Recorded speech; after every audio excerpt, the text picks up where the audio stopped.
7 Mark. Samahan ko tong dalawa kasi walang bra yung kapatid ko. At yun na nga, sad to say, unexpected happened Friday. Today is Monday, December 1 na.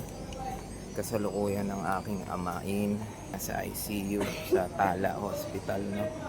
Friday night, bago ko papasok na sana ako nun sa office. Suddenly, iniinda niya na kasi may ilang araw na. So, Friday night, hindi na kinaya ni Papa, hinihingal siya. Nakapos siya ng hininga. So, we have no choice. We called the ambulance and we rushed my dad to Tala Hospital. Good thing, Sunday afternoon, doctor called us. My dad on the diabetes part, where diabetes in ketosine, something causing acid or sugar causing. Because doctor called me like the Sunday afternoon saying that my dad's kindly panicking because yun nga, nagwawala, gusto na umuwi. But hopefully sana makarecover. Decision ng mga brother and tito ko, mga brother ni Papa at mama ko na wag mo na sana ilabas hanggat hindi pa nagiging. So we're gonna go there, visit, do a video conference with all the brother and titas. And so yan, at yung kapatid ko bumibili lang ng bra. Nakalabas ng kalsada, walang suot na bra, social. Dito na bumili ng bra. At yun, sana makalabas si Father, no? Makapagpasko tayo ng masaya. Yan, dito na kami. Puro tayo ng mag-iisang oras na di pa kami tinatawag dito. Kaya waiting lang. Ganito pagka nasa public ka. Kaya nakaka-bad trip. Dadalaw ka lang, oras pa, may schedule pa. No choice. Kailangan namin mag-oras. Hindi na makakapagpa-check up yung dalawang kasama. Sobrang tagal dito. Dumating kami rito bago mag-alas 2 na di pa kami natatawag. So yan, nandito po kami sa Jose Rodriguez Memorial Medical. So nandun po yung ICU ni Papa. Dun sa pangalawang may bintana na yan. Kasi akit pa ganun, tapos nandyan yung ICU. So Tuesday, December 2, nandito na naman kami.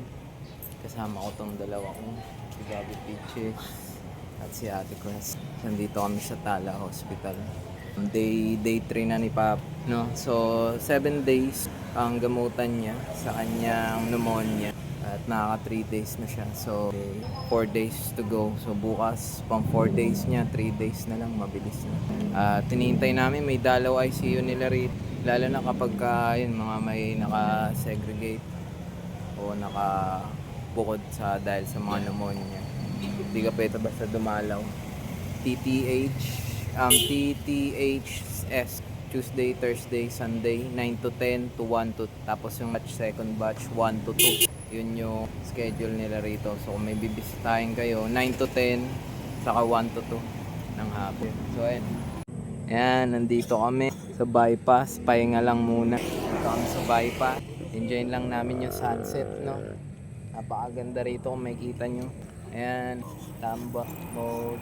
Ayan, maraming mga nagbabike dito, mga biker boys. Ayan, ayos yung mga view rito, di ba? Ayan. So, yun na nga, no? Galing lang namin sa hospital. Stop over muna kami rito. Nakakapagod magdala. So, hindi ako naka-single. Ayan ang dala natin, no? Ayan, no? Ayan. Yung dala natin, yung tricycle. So, kung ano yung mga kinakain natin, guys, yung mga masasamang pagkain, lahat yan tatama yan pagka dating ng araw. Yung mga tinitira nyo milk tea, araw-araw yung pag-iinom, sigarilyo, mga matatabang pagkain, yan, lahat yan tatama. At Tuesday today, December 2, Merry Christmas, magpapasko na. Maraming humahataw dito sa daanan dito. Ginagawa ng karerahan tong daanan na to. So dito in-enjoy ko yung sunset. Para dumadaan. So finally, we're home now, guys. Hindi na ako nakapag-video kanina sa hospital kasi kinailangan ko gamitin yung phone. Kasi nag-video call kami ng kapatid ko kasi siya lang yung pwede pumasok. So, good news. Awa ng Diyos. Yung pneumonia na lang yung ginagamot, no? Kumalma na yung diabetes ketosis niya. Yun yung sobrang taas na ng sugar, kumahalo na sa dugo, nagiging acid na yung dugo.